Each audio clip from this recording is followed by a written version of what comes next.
পতিত পীড়িত কিংবা স্খলিত যে জন, ক্ষুধায় তৃষ্ণায় মরে মহাপাপী গণ।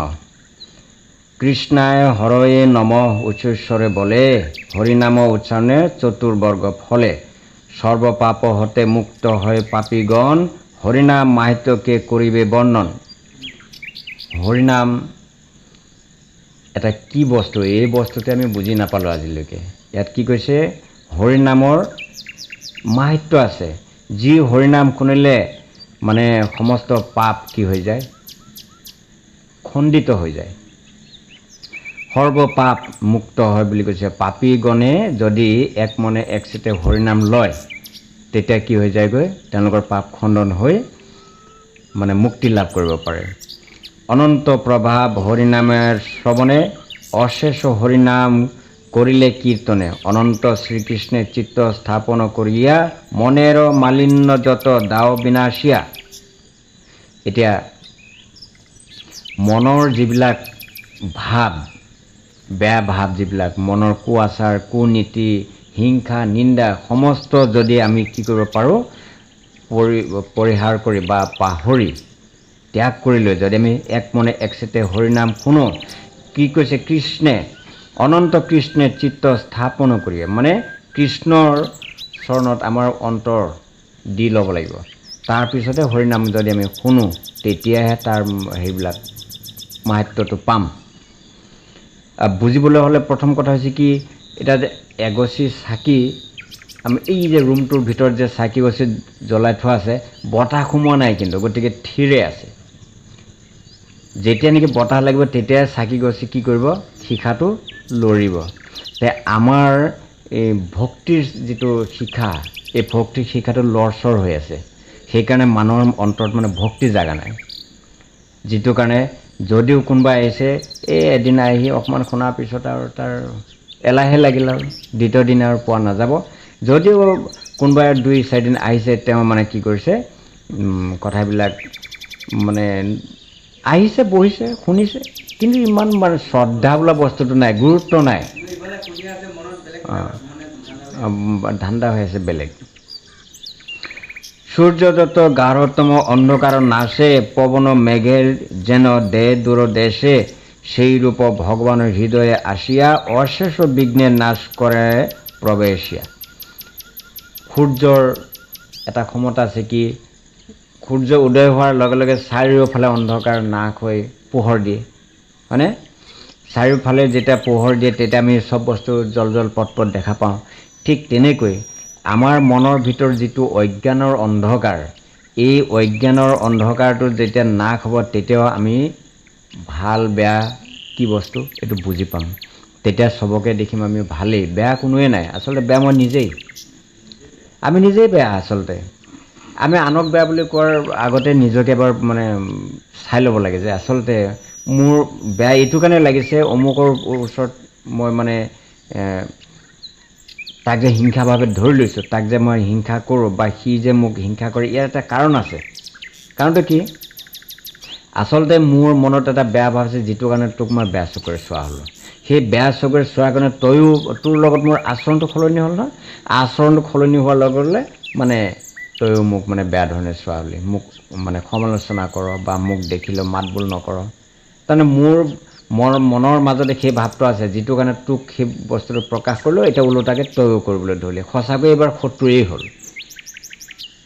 মানুহৰ মনৰ ভাৱটোৱেই হ'ল আচল। মন যেতিয়ালৈকে শুদ্ধ নহয় তেতিয়ালৈকে কিন্তু কি নহ'ব, ভগৱানে সেইকাৰণে কৈছে, আমি যদি মন শুদ্ধ মন লৈ এক মনে একচিতে যদি ভগৱানৰ নাম শ্ৰৱণ কীৰ্তন কৰোঁ, তেতিয়াহ'লে ভগৱানে কিন্তু আমাৰ অন্তৰত আহি স্থাপিত হ'ব বুলি কৈছে, থিতাপি হ'ব।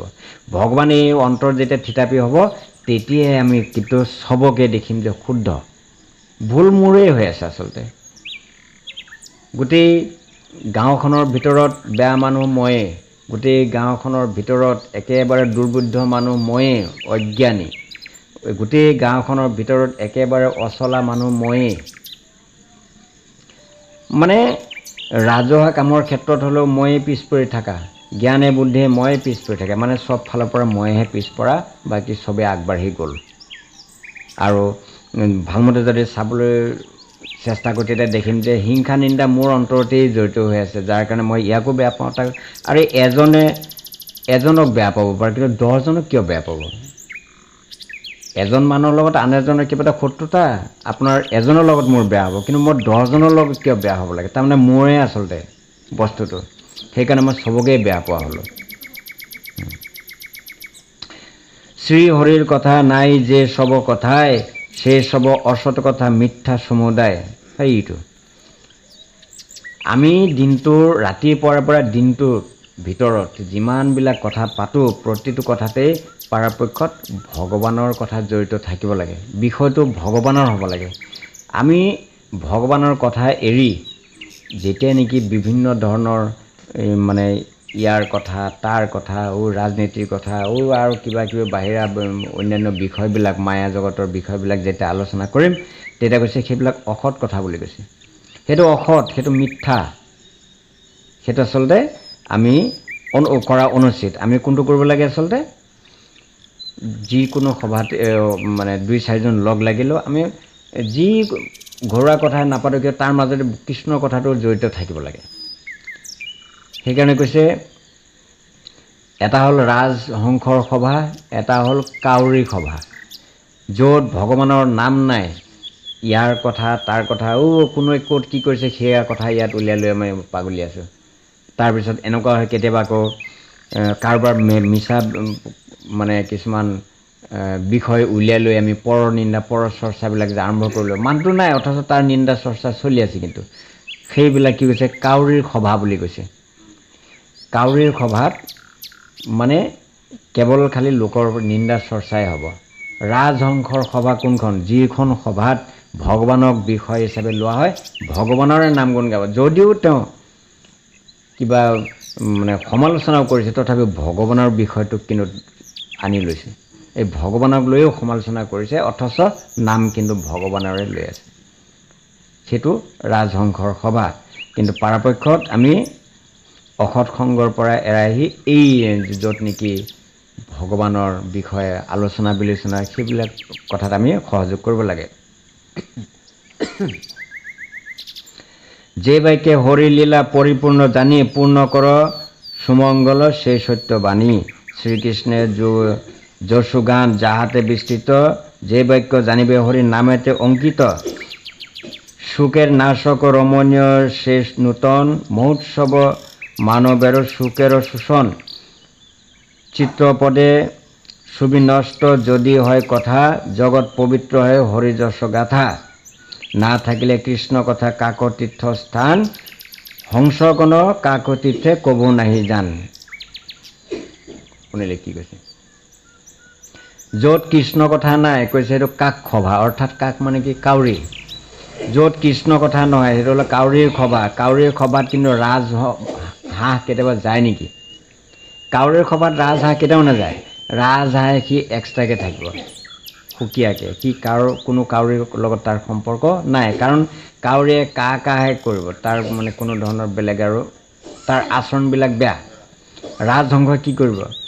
ৰাজহংসই মানে কাৰো হিংসাও নকৰে, কাৰো নিন্দাও নকৰে, কাৰো চৰ্চাও নাগায়, ই কেৱল নিজৰ ধান্দাত ব্যস্ত। ৰাজহংসক বুলি কাক কৈছে? আচলতে ভকত বৈষ্ণৱক। ভকত বৈষ্ণৱে কিন্তু অসতৰ সভালৈ কোনোদিনো যোৱা দেখা নাযায়, অনুচিত তাত যোৱাটো। আজি এজন ৰাজনীতি কৰা মানুহৰ লগত যদি আপুনি লগ লাগে, তেওঁ কি আলোচনা কৰিব? সেই খালি ৰাজনীতিৰ কথাই আলোচনা কৰিব। এজন জোৱাৰী মদাহীৰ যদি লগ লগা যায়, তেতিয়াহ'লে সি খালি সেইটো কথাই উলিয়াই থাকিব, ঘূৰি ঘূৰি বিষয়টো তাতেই জড়িত কৰিব। আৰু এজন মানুহ আছে, ইয়াৰ নিন্দা তাৰ নিন্দা, সেইটোতো মই খুব বেয়া পোৱা হ'লোঁ। সেই এনেধৰণৰ মানুহক মই দেখিলে এতিয়া বেয়া লাগে ওচৰ চাপিবলৈ। এই কথা পাতি আছে তাৰ মাজতে বিষয়টো ক'ৰ পৰা টানি লৈ আহিব, এটা অমুকাৰ এনেকুৱা, সেই অমুকা এইটোতো বেয়া গুণ আছে, সেই তমুকা এইটো কৰিছে সেইটো কৰিছে, সেইবিলাক কথা কৈ মানে সময়টো একদম বৰবাদ কৰি দিয়ে। গতিকে তেনেধৰণৰ মানুহৰ লগত আচলতে কথা পাতি এতিয়া বেয়া লগা হ'ল। কি দৰকাৰ আছে লোকৰ নিন্দা চৰ্চা কৰি সময় পাৰ কৰিবলৈ? সেইখিনি সময়ত যদি দুটা কৃষ্ণৰ কথাও পাতিলেহেঁতেন, গীতা ভাগৱতৰ বাক্য দুটা আলোচনা কৰিলেহেঁতেন, তেওঁ কিবা এটা ভাল মানে উপকাৰ হ'লহেঁতেন। মানুহৰ কৈছে আটাইতকৈ দুখৰ দিন সেইখিনিয়ে বা দুখৰ সময় সেইখিনিয়ে যিখিনি সময়ত কৃষ্ণৰ কথা নাপাতি ইয়াৰ নিন্দা তাৰ নিন্দা পৰ চৰ্চা যে কৰা যায়, এইটোৱে কৈছে আটাইতকৈ দুখৰ সময়। আৰু আনন্দৰ সময় সেইখিনিহে যোনখিনি সময়ৰ ভিতৰত ভগৱানৰ নাম গুণ আলাপ আলোচনা কৰিলে, চৰ্চা কৰিলে, সেইটোৱে সুখৰ সময়, আনন্দৰ সময়। নিৰ্মল চৰিত্ৰ যত সাধু যোগী গণ, সংসারে নিবন্ধ তারা না হয় কখনো। যে বাক্যের প্রতি শ্লোক অনন্তের যশ বর্ণনা আছে যে তাহা শুনি হনবশ। অচ্যুতের নাশ যত যশ যত সাধুগণ, সদত করেন গান কীর্তন শ্রবণ। নৈষ্কর্ম নির্মল জ্ঞান হরিভক্তি শূন্য, হইলে কখনো নাহি হয় শোভাজন্য। গতিকে ভগৱানৰ বিষয়, ভগৱানৰ কথা জড়িত নোহোৱা যিখিনি সময় আমি পাৰ কৰিলোঁ বা যিটো সংগ কৰিলোঁ, এইটো কৈছে আচলতে সেইটোৱে হ'ল আটাইতকৈ বেয়া সময়। আৰু সেইখিনি আমি মানে বেয়া কাম কৰিলোঁ। আৰু মানুহৰ যিটো আমি বদনাম গাই ফুৰিলোঁ, এইটোৱে বেয়া কাম, আটাইতকৈ বেয়া কাম বুলি কৈছে এইটো। আমাৰ মানুহৰ কিন্তু এটা ডাঙৰ গুণ আছে। সেই গুণটো কি? আটাইতকৈ কষ্টকৰ কাম সেইটো কাম কি? নিজৰ দোষ স্বীকাৰ কৰাটো। নিজৰ দোষ স্বীকাৰ কৰাটো হ'ল আটাইতকৈ ডাঙৰ কাম। আৰু কৈছে মানুহৰ সেইটোৱেই আটাইতকৈ ডাঙৰ গুণ। এই গুণৰ অধিকাৰ যোনে হ'ব পাৰিছে, সি কিন্তু কৃষ্ণৰ ভক্তিলৈ আগবাঢ়ি যাবলৈ সুবিধা হ'ব। নিজৰ ভুল স্বীকাৰ কৰাটো। আপুনি কিবা এটা ভুল কৰিলে, আপুনি কিন্তু স্বীকাৰ কৰিব লাগিব যে হয়, এই ভুলটো মই আচলতে কৰাটো হয়। কিন্তু আজিকালিতো মানুহে ভুল স্বীকাৰ কেতিয়াও নকৰে, বৰঞ্চ ঘূৰাই ঘূৰাই সি যুক্তি তৰ্ক কৰি সি মানে জয় হোৱাত ধান্দাহে কৰিব। কিন্তু জানি আছে এইটো মিছা। নিজৰ ভুল স্বীকাৰ যদি কোনোবাই কৰি দিব পাৰিছে, তাৰ পাপ খণ্ডন লগে লগেই হৈ যায় বুলি কৈছে। তাৰ লগে লগেই খণ্ডন হয়। আগলৈ মানে যমৰ ওচৰত যাব নালাগে আৰু।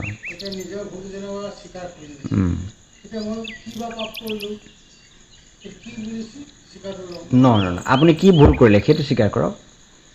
বোলে হয়, মই এনেকুৱা ভুল এটা কৰিছোঁ, আপুনি সেইটো কিয় লুকাই ৰাখিব?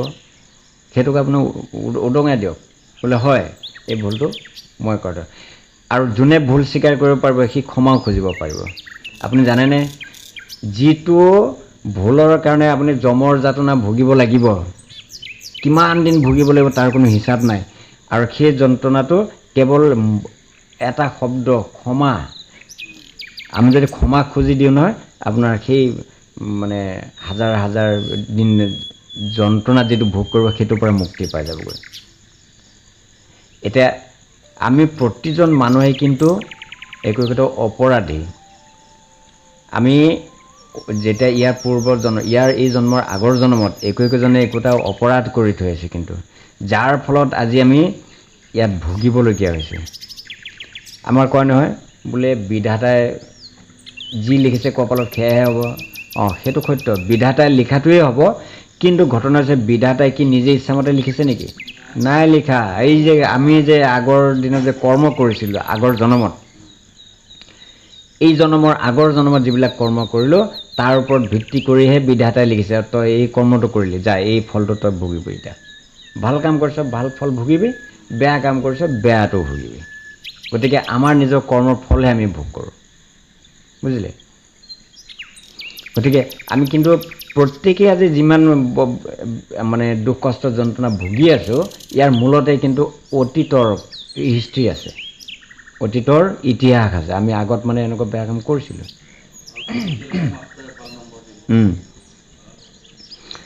অসৎ জ্ঞানের কথা কি আরো কহিব, ঈশ্বরে অর্পিত সর্বোত্তম কর্ম সব। না হইলে সেই কর্ম দুঃখাত্মক হয়, বৃথা আড়ম্বর আর ভ্রম সমুদয়। বর্ণাশ্রম চারিবেদ জপ তপস্যায়, যশযুক্ত কীর্তির নিমিত্ত সমুদায়। গুণানুবাদ শ্রবণ আদর করণে, শ্রীধর চরণ পদ্ম অৱস্থিত মনে। এইটো মানে হেৰি আৰু প্ৰাৰ্থনাৰ কথা কৈ আছে। মুকুন্দ পদাৰবিন্দ সৰ্বদা শৰণ, অশুভ বিনাশ হয় কল্যাণ ভাজন। সত্য শুদ্ধি পরমাত্ম তত্ত্বজ্ঞান হয় বৈরাগ্য বিজ্ঞান জ্ঞান বিস্তার করয়। ধন্য ঋষিগণ তোমাদের জন্ম কর্ম সর্বপাস্য হৰিপূজা তোমাদেৰ ধৰ্ম। ঋষিসকলৰ যিটো জীৱন ধাৰা এইটোৰ ওপৰত কথা এটা কৈছে যে তোমালোক ধন্য, কিয়নো তোমালোকে যে ঈশ্বৰৰ আশ্ৰয় লৈছা, ঈশ্বৰৰ নাম গুণকে লৈ তোমালোকে দিনে ৰাতি কি কৰিছা? ধ্যান তপস্যা। কিন্তু আমি সকল কি কৰিছোঁ? আমাৰ মানে ধন টকা পইচাৰ পিছত দৌৰোতেই শেষ, সময় নাই। আমি আচলতে সঁচাকৈয়ে আমি ধন চিনি নাপালোঁ। আচলতে ধনৰ পিছত দৌৰিছোঁ, কিন্তু আচলতে ধন কোনটো এইটোৱেই বুজি নাপালোঁ আমি। আচল ধনটো কিন্তু আমি হেৰুৱাই পেলালোঁ। গুৰু দিল 16 অনা, মানে 16 অনাই দি পঠিয়াইছিলে ধন, কিন্তু সেই ধনটো আমি কি কৰিলোঁ? ইয়াত হেৰুৱাই পেলালোঁ। মায়াত পৰি চব হেৰুৱাই পেলালোঁ। এতিয়া ধন, আচল ধন হেৰুৱাই পেলালোঁ। ধন নহ'লে কি বেপাৰ হ'ব নেকি? আমাক কিন্তু বেপাৰ কৰিব দিছে। এই মায়াৰ সংসাৰত বেপাৰ কৰিবৰ কাৰণে ধন দি পঠিয়াইছে, আৰু সেই ধনখিনি আমি ইয়াত বহি বহি খাই শেষ কৰি পেলালোঁ। য'তে ত'তে ধন কি কৰিলোঁ? খৰচ কৰিলোঁ, যাৰ ফলত আজি আৰু ধন নাই। এতিয়া বেপাৰত শূন্য, মূলো নাইকিয়া হৈ গ'লোঁ। এতিয়া লাভটো ক'ৰবাতে থাকিল। নিৰন্তৰ হৰিপদ কৰহে ভজনা, যাগযজ্ঞ তপ জপে মত্ত সৰ্বজনা। আমিও হলেম ধন্য তোমাদের সঙ্গে, জন্ম সফল হরি কথার প্রসঙ্গে। স্মৃতিপথের হরিলীলা উদয় হইল, সাধুর সঙ্গে জাতি কুল পবিত্র করিল। এইয়া সাধুৰ কুল। ইয়াতে মই আগতো কৈছিলোঁ এষাৰ কথা, সাধু সংগ বুলি কৈছে নহয়। এই সাধু সংগটো কিন্তু বৰ ডাঙৰ বস্তু দেই। সাধুৰ কোনো জাতি নাই, কুল নাই, ধৰ্মও নাই। সাধুৰ ধৰ্মও নাই, জাতিও নাই, কুলো নাই। চব মানুহৰ লগতে সি মিলিজুলি থাকিব। কাকো হিংসা নকৰে, চবকে সমানভাৱে চাব। যাক যি ব্যৱহাৰ কৰিব লাগে সেইমতেই কৰিব। এই এনেধৰণৰ সাধুৰ সংগ পোৱাৰ ফলত কি হয়? জাতিকুল পবিত্ৰ হয় বুলি কৈছে। জাতিকুল পবিত্ৰ হয়। এতিয়া জাতি বুলি ক'বলৈ যাওঁতে কোনটো জাতিক বুজিম আমি? এইটো মানে এই বঙালী, এইটো অসমীয়া, সেইটো নহয়। এই মানৱ জাতিটো, মানৱ কুল, মানৱ জাতিৰ কুল, মানুহৰ যিটো আমাৰ কুল, এই কুলটোত পবিত্ৰ হয়। কাৰণ মানুহ হিচাপে আমাৰ কিছু কৰণীয় আছে। পশু আৰু মানুহৰ মাজত পাৰ্থক্য আছে। পশুৱে যিটো কৰে মানুহে কিন্তু সেইটো কৰা অনুচিত। গতিকে আমি যদি পশুৰ দৰে কৰ্ম কৰোঁ, তেতিয়াহ'লে পশু আৰু মানুহৰ মাজতে পাৰ্থক্য নাথাকিব। সেইকাৰণে মানুহৰ যিটো মানে কুল, এই কুলৰ যিটো ধৰ্ম, এই ধৰ্মটো আমি ৰক্ষা কৰি চলিব লাগে। আটাইতকৈ ডাঙৰ সাধু হ'ল আমাৰ ঘৰৰ গৃহিণী। এই গৃহিণীগৰাকী হ'ল আচল সাধু দেই। আমাৰ ভুল হ'ল সেইখিনিতেই। আমি প্ৰত্যেকেই কিন্তু এটা যন্ত্ৰণা ভুগি আছোঁ, এই সাধুৰ দুখতে ভুগি আছোঁ। সাধুৰ সংগ পালে যেনেকৈ মন পবিত্ৰ হয়, অন্তৰ মানে খোলোচা হয়। সাধুৰ লগত ঘূৰিলে বেয়া কৰ্মবিলাক আমাৰ আঁতৰি যায়, ভাল কৰ্মবিলাক আমি আয়ত্ব কৰোঁ। বেয়াটো গুচি গ'ল, ভালটো আহিল। কিন্তু আমাৰ সাধুৰ যিটো সংগ কৰিলোঁ, এই সাধুৱে কি কৰে? বেয়াটোক মানে আয়ত্ব কৰে, ভালটোক খেদি দিয়ে। আজি গিৰিয়েকে মানে কৰিব কি? ক'ৰবাত পাঠলৈ যাব, ঘৈণীয়েকে বাধা দিব, হে নালাগে দিয়ক, ঘৰত কাম আছে, গৰু আছে চাব লাগিব, এইফালে এইটো আছে, এইটো আছে, আকৌ পঞ্চায়তত যাবলগীয়া আছে, তাতো যাব লাগিব, মানে কি হৈছে নহয় খবৰটো ল'ব লাগিব, ঘৰৰ টকাটো আহিছেনে নাই, তাত যাব লাগে। তাৰমানে এই পাঠলৈ যোৱাৰ প্ৰয়োজন নাই। আৰু ৰাতি যদি ক'ৰবাত মানে তেনেকুৱা পাঠশাঠৰ ব্যৱস্থা আছে, তালৈ যদি গৈছে, গম পালে তেতিয়া একদম এদিন দুদিন তিনিদিনৰ দিনাখনে একদম মানে ঘৰত তলা মাৰি শুই থাকিব, সোমাব নিদিব। কাৰণ কি সদায় সদায় তোমাৰ কাৰণে বহি থাকিম নেকি ভাত পানী নোখোৱাকৈ ৰাতি 12টালৈকে? এই পাঠৰ পৰা এতিয়া যোৱা হ'ল, গৈ ঘৰত গৈ মানে সাধুক কোৱা হ'ল যে এনেকুৱা তেনেকুৱা কথা ওলাইছে, আৰু এইটো এনেকুৱা তেনেকুৱা, এইটো কিন্তু এনেকৈ মানিব লাগে দেই, এইটো কিন্তু আচলতে পাঠত ওলাইছে। এইবিলাক আমাৰ মানিবলৈ নাই দেই।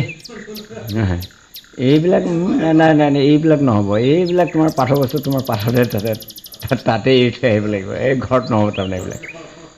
য'ত গ'লে পাপ হ'ব, য'ত গ'লে যমৰ আলহী হ'ব লাগিব, য'ত গ'লে নেকি শাস্তিৰ বিধান আছে, নৰক ভোগ কৰিব লাগিব, তাতহে বৰঙণি যাব, কিন্তু এইটোত নিদিয়ে। ইয়াত কোনো দিনো নাহে। আমি এমাহৰ মূৰত, ছমাহৰ মূৰত বা এসপ্তাহৰ মূৰত ইয়াত 2-4জন লগ পালোঁ, 2-এটা কথা ওলালে, সেইকেইটা আলোচনা কৰিলোঁ, কিন্তু ঘৰতো ৰাতিয়ে দিনে আমি চলাব লাগিব ন কথা। ৰাতিয়ে দিনে সেই সাধুৰ সংগ কৰা হৈছে, যি সাধুহে নেকি তোক মানে সেই বিপদহে নিয়াৰ কথাহে কয়। এইবিলাকত গুৰুত্ব নাই। আজি ইয়াত লগ ধৰিবি, তাত নাযাব, কিন্তু দলি দলি আছে, সেইদিনাখন কথা নাই, নিজেতো যাবই, লগতে পোৱালি জালি যোন আছে চব উলিয়াই ল'ব, ব'ল।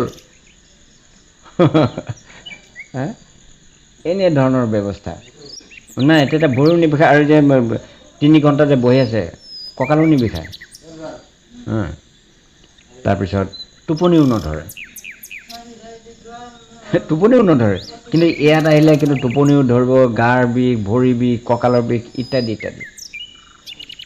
গতিকে এইবিলাক সাধু আমি মানে যি সাধুৰ সংগ কৰি আছোঁ, আচল সাধু হ'ল ঘৰৰ সাধু। তোৰ বাকীখিনি কিন্তু অ'কে হ'ব, অ'কে হ'বই হ'ব। তোক এই সাধুৱে তোক এনেকুৱা মানে সংগ দিব নহয়, নোযোৱা জেগাটো তই যাবলৈ বাধ্য হৈ যাবি। ক'ত নিব?